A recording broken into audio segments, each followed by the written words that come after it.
സത്യത്തിനായുള്ള പോരാട്ടം, സ്വാതന്ത്ര്യത്തിനായുള്ള പോരാട്ടമാണ് എന്ന് പറഞ്ഞത് നെൽസൺ മണ്ടേലയാണ്. പലപ്പോഴും നമ്മൾ മൂല്യം തിരിച്ചറിയാതെ പോകുന്ന, മൂല്യം കൽപ്പിക്കാതെ പോകുന്ന ഒന്നാണ് സ്വാതന്ത്ര്യം എന്നുള്ളത്. അത് നമ്മൾ അനുഭവിക്കുന്നത് കൊണ്ടാണ്. നമുക്ക് ഇഷ്ടമുള്ളത് ഉടുക്കാനും, ഇഷ്ടമുള്ളത് ഉണ്ണാനും, ഇഷ്ടമുള്ള മതവും ആശയവും പ്രചരിപ്പിക്കാനും ഉൾക്കൊള്ളാനും, ഇഷ്ടമുള്ള ഇടത്തേക്ക് സഞ്ചരിക്കാനും നമുക്കിവിടെ സ്വാതന്ത്ര്യമുണ്ട്.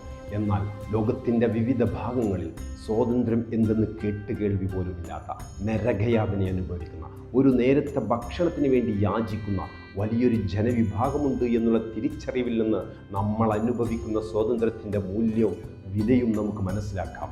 അതെ, ഇന്ത്യ എന്നുള്ള മഹാരാജ്യത്തിൻ്റെ സ്വാതന്ത്ര്യം കാത്തു സൂക്ഷിക്കേണ്ടത്, സംരക്ഷിക്കേണ്ടത് നാം ഓരോരുത്തരുടെയും ഉത്തരവാദിത്തമാണ്. നിങ്ങൾക്കെല്ലാവർക്കും സ്വാതന്ത്ര്യദിന ആശംസകൾ. Happy independence day.